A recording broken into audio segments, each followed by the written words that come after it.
Jangan lupa subscribe YouTube channel Metro TV News dan jangan lupa nyalakan notifikasinya.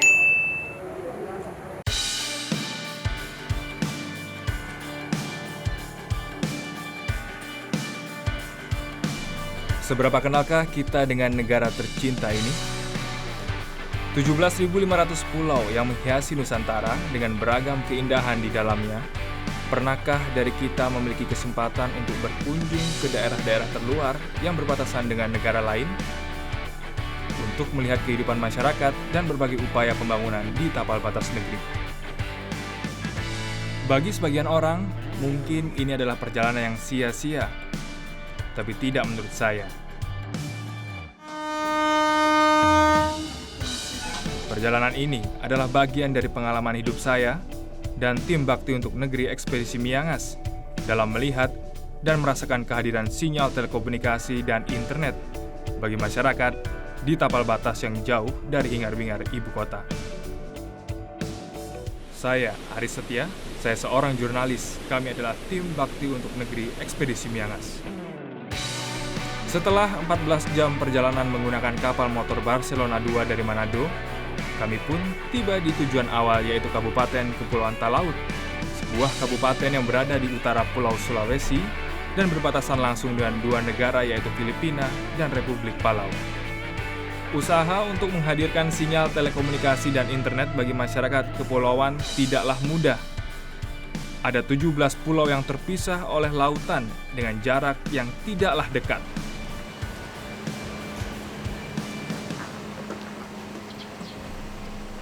Inilah yang menjadi salah satu tantangan dalam menggelar jaringan telekomunikasi di kabupaten ini.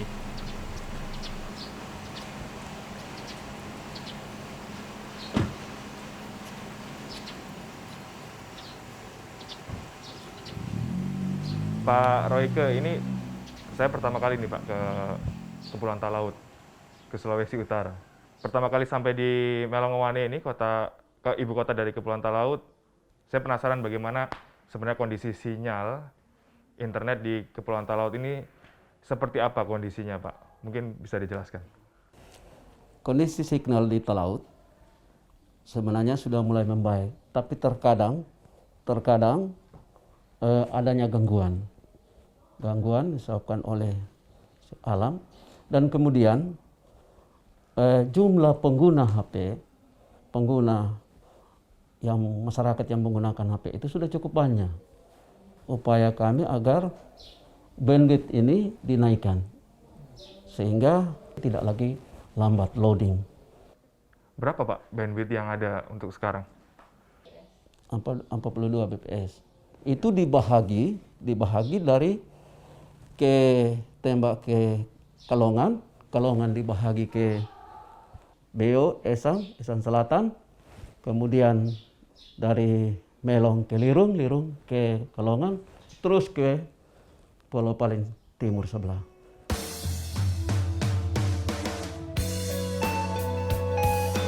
Tantangan terbesar saya adalah untuk keluar dari zona nyaman dengan segala kemudahan akses telekomunikasi dan internet di ibu kota, serta merasakan bagaimana akses telekomunikasi dan internet memberi manfaat bagi masyarakat yang hidup di kepulauan.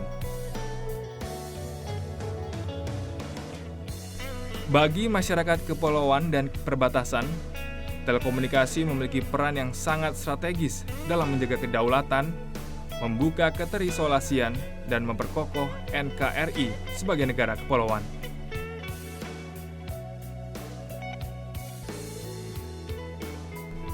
Saat ini, ada 26 tower telekomunikasi yang telah berdiri dan beroperasi di beberapa pulau, antara lain Pulau Karakelang, Salibabu, Kabaruan, Karatung, hingga Miangas.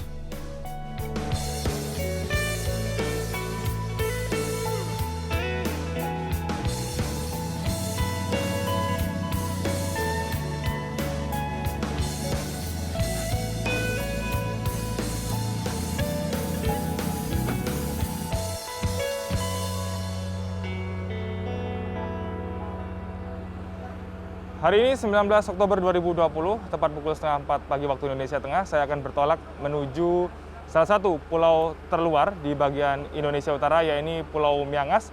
Dan saya akan menggunakan kapal Sabuk Nusantara 69. Ini merupakan salah satu kapal tol laut yang beroperasi di wilayah Indonesia Timur, khususnya di perairan Sulawesi Utara.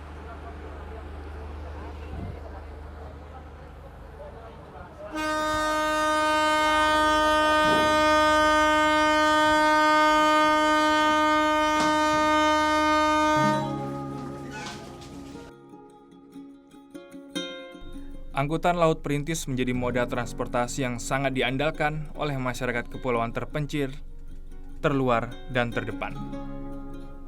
Adanya angkutan laut perintis tersebut merupakan bukti kehadiran negara untuk merajut konektivitas wilayah dan merangkai Nusantara. Tanpa kehadiran kapal perintis, urat nadi perekonomian dan pembangunan di pulau-pulau tersebut akan terganggu. Kapal Sabuk Nusantara 69 biasanya berlayar setiap 2 kali dalam sebulan sesuai rute pelayarannya. Setidaknya, lebih dari 20 pelabuhan yang disinggahi oleh kapal ini dalam 1 kali pelayaran.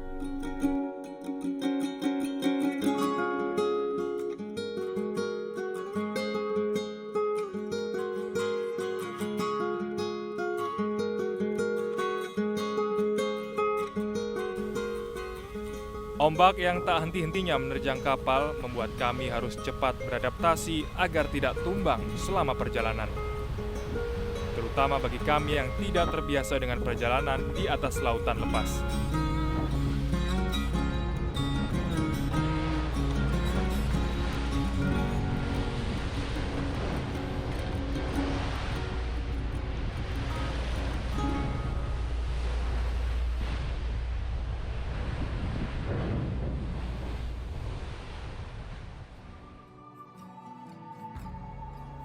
Miangas itu kalau 2 minggu, 14 hari tidak ada jadwal kapal ke sana, itu masyarakat di sana itu bisa kelaparan.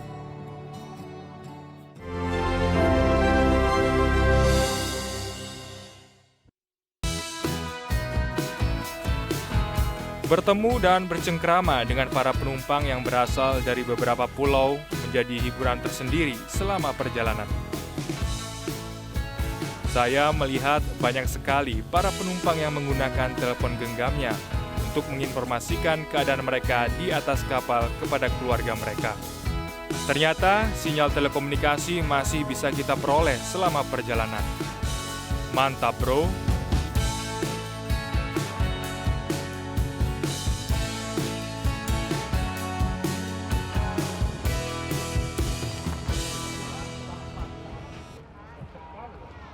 Ya, setelah kurang lebih menempuh 8 jam perjalanan, saat ini saya tiba di pelabuhan kedua, di Pelabuhan Esang, dan nanti sebelum kembali melanjutkan perjalanan menuju Pulau Miangas. Dan untuk membekali diri saya sebelum kembali melanjutkan perjalanan, kurang lebih selama 10 jam ke pelabuhan selanjutnya, saya akan mencoba untuk mencari sejumlah perbekalan makanan.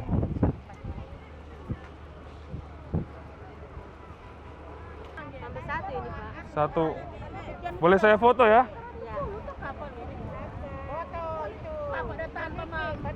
Oh. Makasih ya, Mama. Sebelum saya kembali masuk ke dalam kapal, saya melihat ada sejumlah masyarakat yang nampaknya asik menggunakan handphonenya. Membuat saya penasaran bagaimana sebenarnya sinyal komunikasi dan akses internet di kawasan ini. Saya akan cari tahu.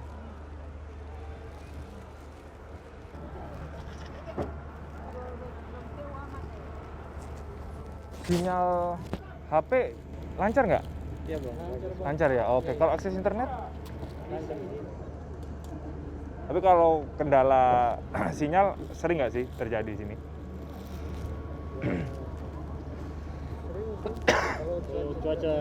Kalau cuaca kayak gini ya? Iya. Kalau cuaca lagi nggak bersahabat kayak gini sering. Oke, makasih ya. Diberitahukan kepada pengantar, pengunjung, pedagang, buru-buru bagasi, dan yang tidak ikut berlayar, kami persilakan turun dari kapal sekarang juga, karena kapal akan segera diberangkatkan.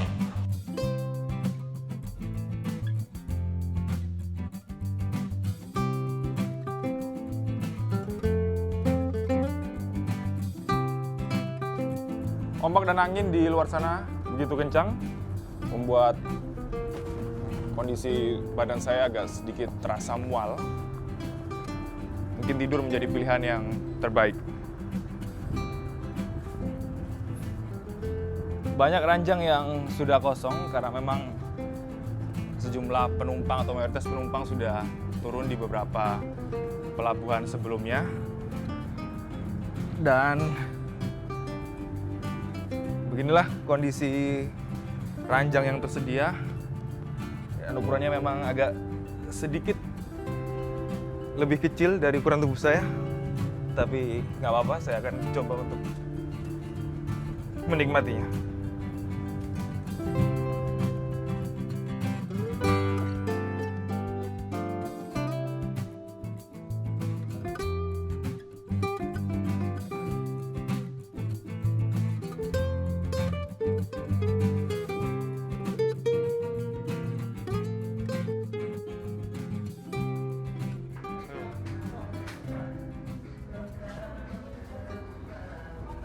Halo Pak, izin Pak ya, gabung duduk dengan Pak siapa? Pak Yopi. Pak Yopi Liusamba. Pak Yopi, saya duduk sini Pak ya. Oke. Pak Yopi, kalau boleh tahu ke Melongwane sebelumnya ini dalam rangka apa Pak? Sakit. Oh, berobat Pak Yopi ya. Obat. Sakit apa Pak Yopi? Ginjal. Ginjal. Pak Yopi, jadi kan Pak Yopi termasuk udah sangat sering ya Pak ya menggunakan alat transportasi. Apa sih Pak yang menjadi kelebihan dari transportasi ini Pak? Sebenarnya kami bersyukur kan karena bukan kayak dulu tahun 70-an. Iya. Kita naik, ya bahasa kasarnya kita naik kapal sapi. Tapi ini memang sudah bagus. Ya memang ada kekurangannya juga di dalam pembuatan kapal ini. Iya, betul. Tapi masyarakat sudah sangat sejahtera, tiketnya murah. Iya. Iya kan? Tapi dulu kasihan, dihantam angin, terpal semua lari. Oke. Kita tinggal begini, aduh Tuhan ini mau mati. Tapi sekarang sudah sejahtera masyarakat adanya kehadiran kapal-kapal ini. Baik, terima kasih banyak Pak Yopi atas kesempatannya ngobrol bareng di sini. Saya izin mau keliling jalan-jalan dulu di dalam kapal ini Pak. Terima kasih. Ya. Terima kasih banyak Pak Yopi, terima kasih Pak.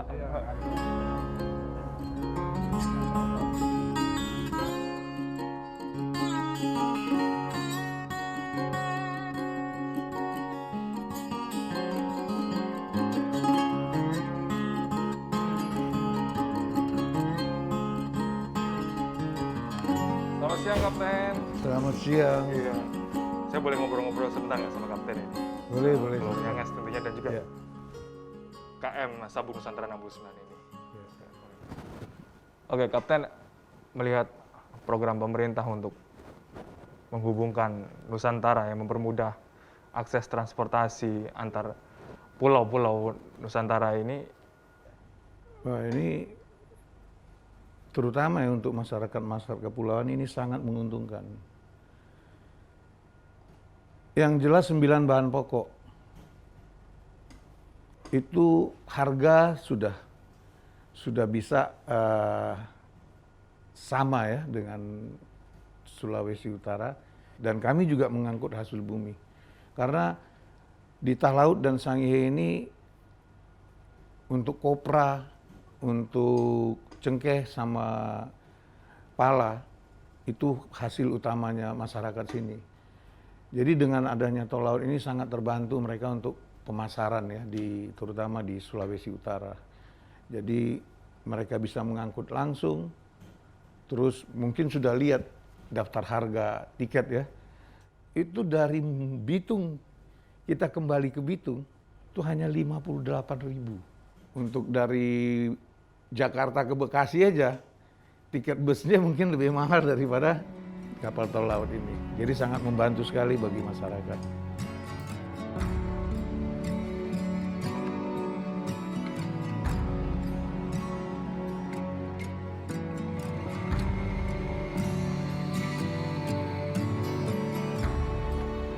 Kondisi kapal ini sudah cukup sih. Ukuran untuk masyarakat laut yang sudah terbiasa dengan hidup ombak dan angin, kayaknya udah pas. Tetapi ini masih membutuhkan jumlah pelayaran.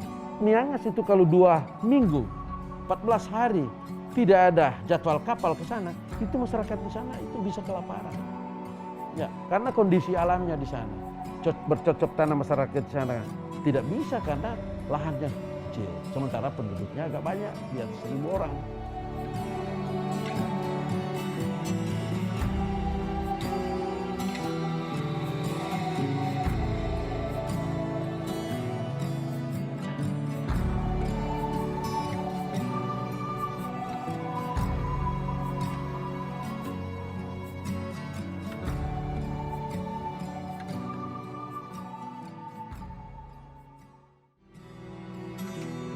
Pertama saya masuk Miangas ini masih belum 4G.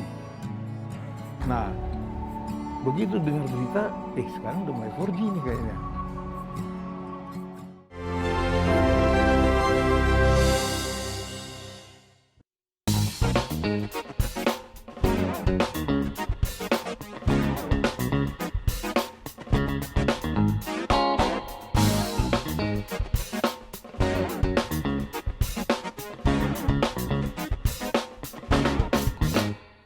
Kalau melihat komunikasi sekarang, di era sekarang ini, dengan dulu, sebelum maraknya teknologi yang terkini ini, Kapten sendiri melihatnya bagaimana? Ya, saya bersyukur ya. Pertama saya masuk Miangas ini, masih belum 4G. Nah, begitu dengar berita, sekarang udah mulai 4G nih kayaknya. Jadi kadang-kadang kalau cuaca bagus, kita masih bisa browsing, melihat berita ya. Nah, jadi saya bersyukur sekali untuk saat ini. Kalau saya lihat komunikasi ini membantu sekali, bukan hanya untuk komunikasi. Seandainya anak saya membutuhkan dana, membutuhkan uang, saat itu juga saya bisa dengan mobile banking ada. Jadi manfaatnya banyak sekali lah. Kalau komunikasi ini saya rasa bagi kehidupan kita ya, saya pribadi untuk karena saya berjauhan dengan keluarga, saya rasa sekali bahwa komunikasi ini sangat berguna.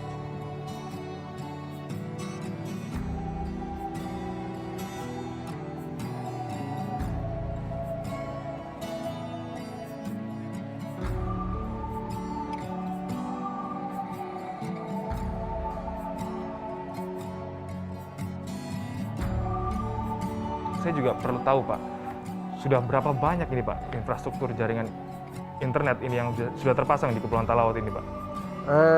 Yang sudah terpasang dalam informasi yang kami terima itu, dalam catatan kami itu sudah sekitar 60-70%. Jadi tinggal daerah-daerah tertentu yang seperti di bagian utara Talaut, bagian selatan, dan Pulau Salibabu sebagian. Di Nanusa juga sebagian. Yang lain tinggal perbaikan. Fasilitasnya sudah ada, towernya sudah ada, tinggal perbaikan.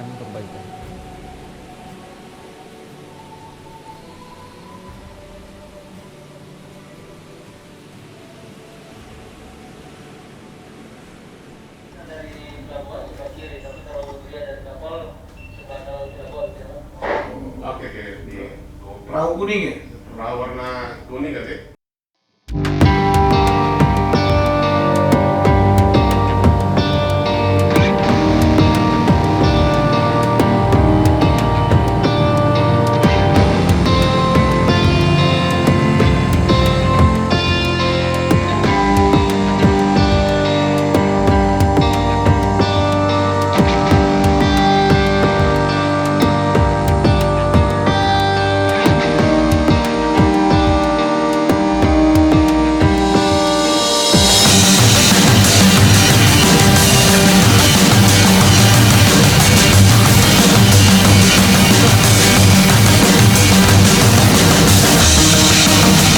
Setelah menempuh perjalanan kurang lebih 33 jam, akhirnya saya sampai juga di Pulau Miangas, beranda terluar di utara Indonesia yang berbatasan langsung dengan Filipina. Tadi cuaca buruk menyambut kedatangan saya, sehingga membuat kapal yang saya tumpangi terpaksa harus lego jangkar sekitar 200 meter dari dermaga. Saya pun harus dibantu oleh sejumlah anggota TNI AL Pulau Miangas untuk dapat menginjakkan kaki di pulau ini. Dengan menggunakan perahu karet, mereka mengevakuasi saya beserta sejumlah penumpang kapal lainnya. Selama 10 hari ke depan, saya akan melihat dan berinteraksi langsung dengan penduduk Pulau Miangas. Pulau Miangas jauh